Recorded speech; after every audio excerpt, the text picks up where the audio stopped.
Mesdames, Messieurs, bonsoir et bienvenue dans le journal du Maouloud ici à Medina Baye. Le titre de cette édition, après Kanen et Léona Niassène, la famille Soumbounou de Fass Kahone manifeste sa désapprobation à l'occasion du Maouloud. Le comité d'organisation s'offusque du manque d'égards manifesté par les autorités étatiques. Aucune doléance n'a été satisfaite par l'État et ses tentacules. Et puis le Maouloud, c'est aussi là-bas à Toubandorong, cette cité religieuse fondée par Serigne Bassirou Mbacké Ibn Khadimou Rassoul n'est pas en reste dans la célébration de la naissance du prophète Mohammed, paix et salut sur lui. Là-bas, des milliers de mourides y convergent, ceci pour suivre aussi les enseignements du prophète qui sont suivis à la lettre là-bas à Toubandorong. Célébration du Maouloud, une nuit exceptionnelle faite de zikr et de témoignages sur Allah et son prophète Mohammed, paix et salut sur lui. Au Sénégal, terre d'érudits et de savants dont l'œuvre revisitée nous plonge dans la vie exemplaire du prophète, l'envoyé de Dieu. Bref, cette nuit revêt un cachet particulier. Tout de suite, le développement de ces titres.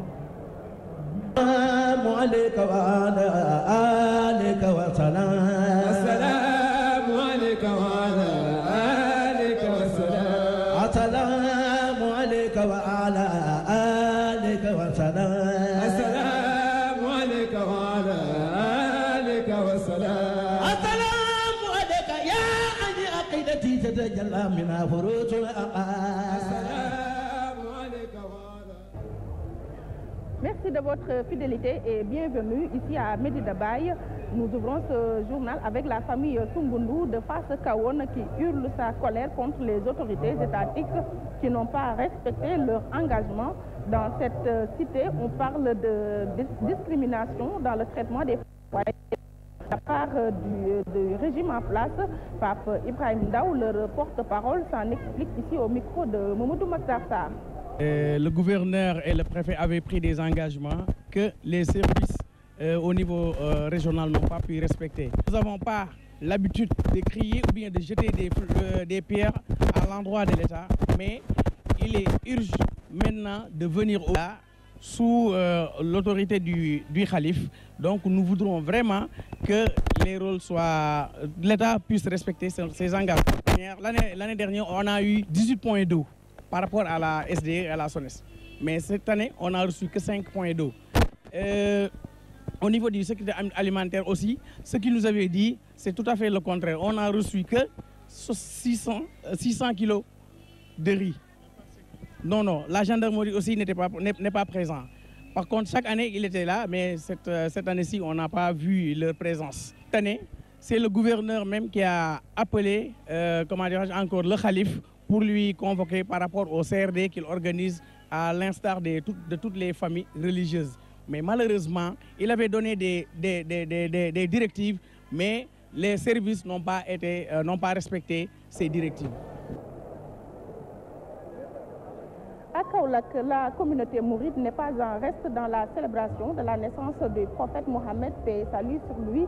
Toubandorong, une cité religieuse fondée par Serigne Bassirou Mbacké Ibn Cheikh Ahmadou Bamba Mbacké Khadimou Rassoul est le lieu de convergence des fidèles mourides. Voici Cheikh Bassirou Lo qui s'en explique au micro de Alassane Ba. ñu jëm ci li nga xam ne moom la ñu borom bi jëfloo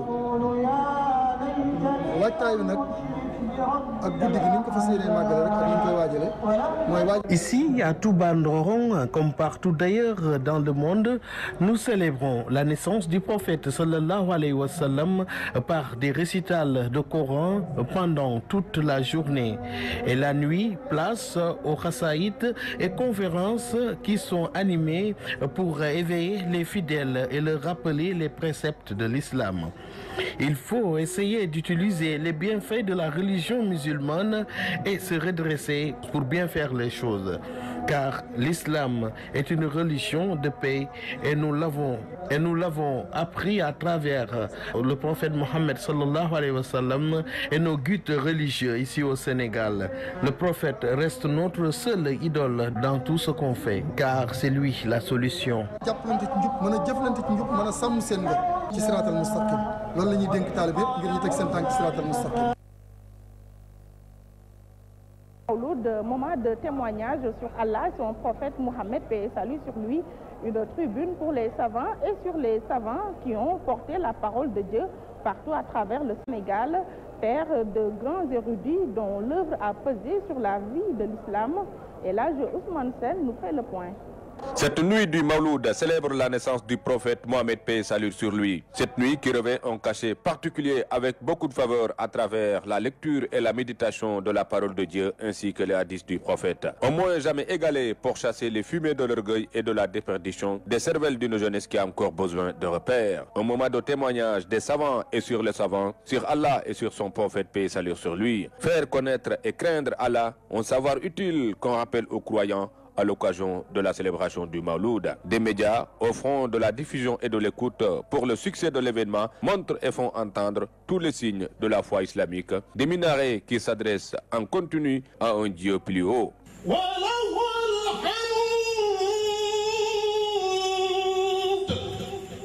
L'histoire de cette nuit exceptionnelle retient des figures d'hommes, de pensée et d'action combattant sur la voie de Dieu, des gens de bien répartis dans le temps et dans l'espace sénégalais. Leur accent de passion pour l'islam, à la fois aigu et admirable, a fait de notre Sénégal une terre d'érudits dont l'œuvre a pesé sur la balance des hommes d'élite de l'islam, ceux qui ont fondé de grands foyers religieux à travers le pays.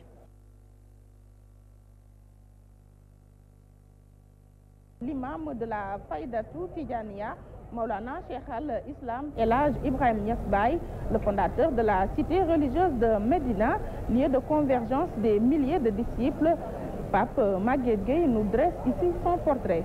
Cheikh Ibrahim Niass, de son nom Baye Niass, comme aiment souvent l'appeler les disciples, a vu le jour un certain 8 novembre en 1900 à Taïba Niassène. Ibra Asta, par allusion à sa mère, Sokhna Astou Dianka, s'est employé durant sa vie à propager l'islam aux 4 coins du monde. La cité Medina Baye, qu'il a fondée dans les années 1930, est un véritable mosaïque en termes de langue et de race. À l'occasion du Gamou, pour preuve, dans la cité religieuse, des Parisiens, des Américains, des Pakistanais, des Nigériens et tant d'autres nationalités récitent le Coran, tout en révisitant la vie et l'œuvre de Cheikh al-Islam Baye Niass. La gloire de la Faïda, cette sorte de profusion prédite par Cheikh Ahmed Tidiane, le fondateur de la Tidjaniya que Baye Niass déclare avoir incarné, est toujours magnifiée par les disciples. La Jamiatul Ansaruddin, l'association internationale qui réunit ces talibés, revendique plus de 100 millions de membres. Fils d'un grand érudit de l'islam, El Hadj Abdoulaye Niass,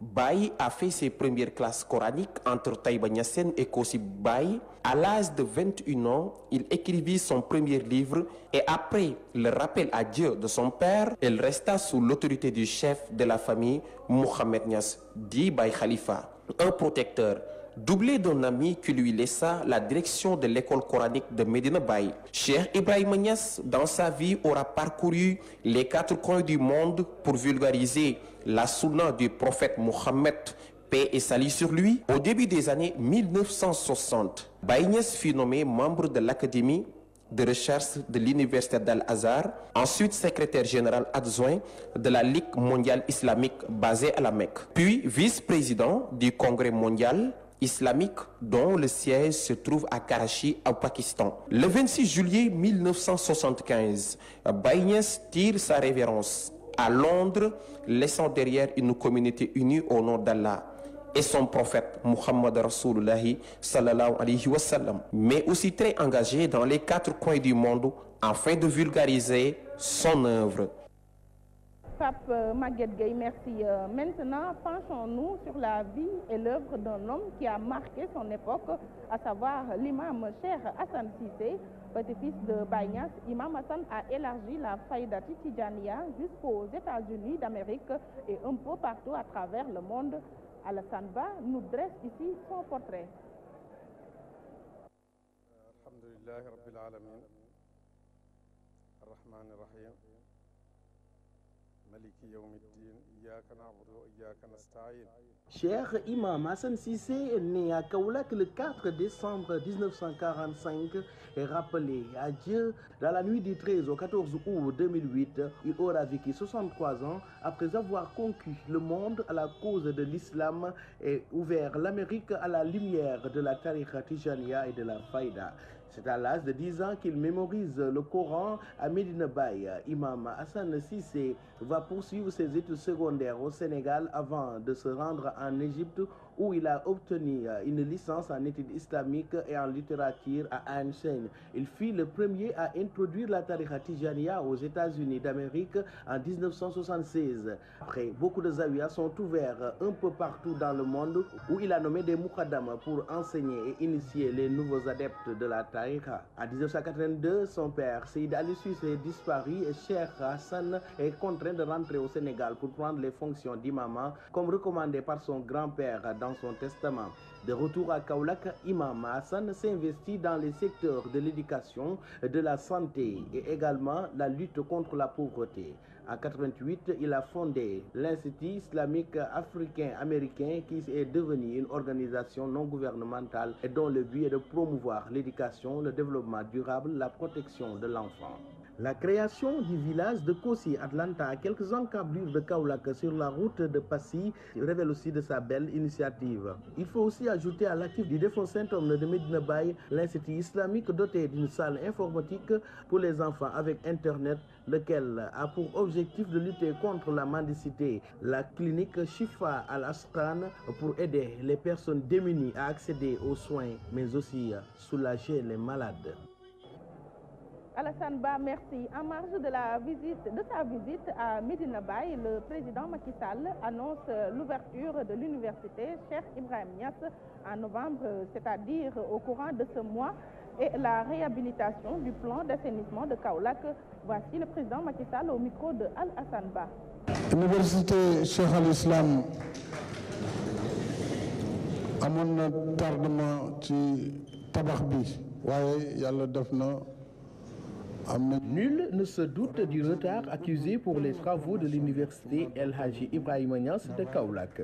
Mais rassurez-vous, les cours vont débuter pour la première promotion cette année-ci s'il plaît à Dieu.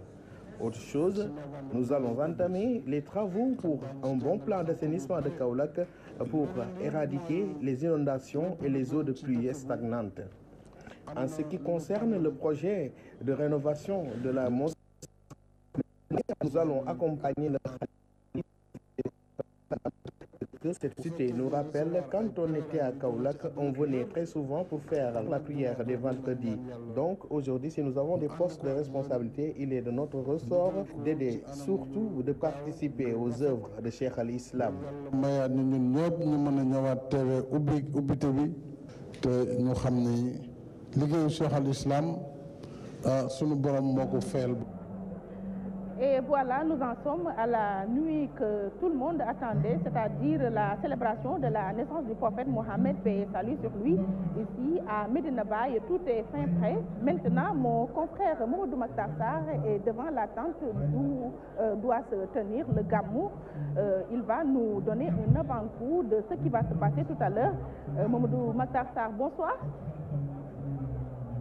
Alors, Mamadou Makhtar, qu'est-ce qu'on peut attendre ici à Medina Baye? C'est quoi ce qui sera offert comme enseignement, mais aussi récital de Coran sur la vie et l'œuvre du prophète Mohammed, paix et salut sur lui? Voilà, Fatou, comme vous l'avez dit, le Maoulid va être célébré tout à l'heure ici devant la grande mosquée de Medina Baye. Ici, le Maoulid sera animé par Cheikh Mohamedoul Amin Ibrahima Niass, un fils de Maulana Cheikh Al Islam El Hadji Ibrahima Niass Baye, en présence bien sûr du Khalif Cheikh Tidiane Ibrahima Niass, de son porte-parole Serigne Maï Cissé, mais aussi de l'imam de Medina Baye, Cheikh Tidiane Ali Cissé, et de tous les dignitaires mourites. Je suis avec Mbaye Niass, un des responsables du comité de la commission culturelle. On est à quelques heures de la célébration du Maulid. On va perpétuer bien sûr l'œuvre de Maulana Cheikh Al Islam El Hadji Ibrahima Niass, bien sûr avec quelques changements. Merci Makhtar. C'est pas Mbaye Niass, mais c'est Mbaye Thiam. sûrement vous n'avez pas encore dîné, je comprends, pour un Sar. Baye, durant sa vie, a eu à célébrer le Mawlud à 50 fois. Le premier Mawlud qu'il a eu à célébrer date de 1925 à Kosi, donc à sa mort en 1975. On a dénombré 50 fois où il a eu à célébrer le Mawlud. Ici à Médine, la tradition fait que le Mawlud dure 20 jours, 3 semaines. Parce que dès l'apparition de la lune, il y a le bourg, il y a les conférences autour du prophète avec comme thème principal le prophète Mohammed ou bien l'islam de façon générale. Aujourd'hui, c'est la grande nuit, la nuit du prophète. Baye a commencé à célébrer le Mawlud pour la première fois à Kosi. C'était ce qu'on appelle le baptême, le Gamouat. Et depuis, c'est une tradition. Il l'a célébré également à Léona. Mais à Médine, c'est à partir de 1937 qu'il a commencé à célébrer ici le Mawlud. Et d'abord, suivant le contexte. Parce qu'au début, c'était une prise en charge de tous les étrangers qui venaient ici. Mais également les festivités. Parce que pour Baye, la fête de l'islam, c'est le Mawlud. On organisait des courses de chevaux, des courses de chameaux, des concours de poésie. Donc tout ça pour faire en sorte que tout le monde se retrouve dans la fête. Alors, et après le dîner, on se retrouvait sous une tente, d'abord à la lumière du feu, puis à la lumière de lampe tempête, et pratiquement lorsque Médina est électrifiée, il y a d'abord une période de dialogue avec son groupe électrogène. Donc progressivement, il y a une modernisation de la cérémonie. Donc la nuit est consacrée à la vie et à l'œuvre du prophète Mohammed. Et Baye termine toujours son Mawlud vers 9 h du matin par les conversions, ceux-là qui voulaient entrer dans la religion musulmane, ou bien ceux-là qui voulaient embrasser la Tariqa Tijaniya, recevaient directement l'autorisation de Baye. Voilà en gros comment il organisait cette fête. Pour lui, c'était le plus grand moment de l'année, le plus grand moment de l'islam. Il ne ménageait aucun effort pour mettre ses convives, ses invités, qui venaient de partout dans d'excellentes conditions. Donc tout à l'heure, Cheikh Mohamedoul Amin Ibrahima Niass va revenir sur la vie et l'œuvre du prophète. Effectivement, durant toute la semaine d'ailleurs, durant les 11 premiers jours, depuis l'apparition de la ligne, il y a un programme culturel, mais il reviendra à Cheikh Mohamed Amin, dit Baba Lamine, qui va animer la nuit du Mawlud avec l'histoire sur la vie du prophète Mohammed sallallahu alayhi wa sallam. Est-ce qu'il y aura des messages à livrer? Naturellement, après chaque Mawlud, le calife livre un message qui consiste simplement à revivifier la foi, mais également à pousser les talibés, les disciples de façon générale vers le travail. Parce que la cité de Médina Baye repose sur 2 piliers, la dévotion absolue à Dieu, le travail et l'enseignement, ni plus ni moins. Monsieur Thiam, nous vous remercions. Je rappelle que Ndeye Fatou, les fidèles commencent déjà à rallier le site où doit se tenir le Mawlud, animé bien sûr par Cheikh Mohamedoul Amin Niass, comme l'a si bien dit mon ami Mbaye Thiam. Cheikh Mohamedoul Amin va revenir en long et en large sur la vie et l'œuvre du prophète Mohammed, paix et salut sur lui.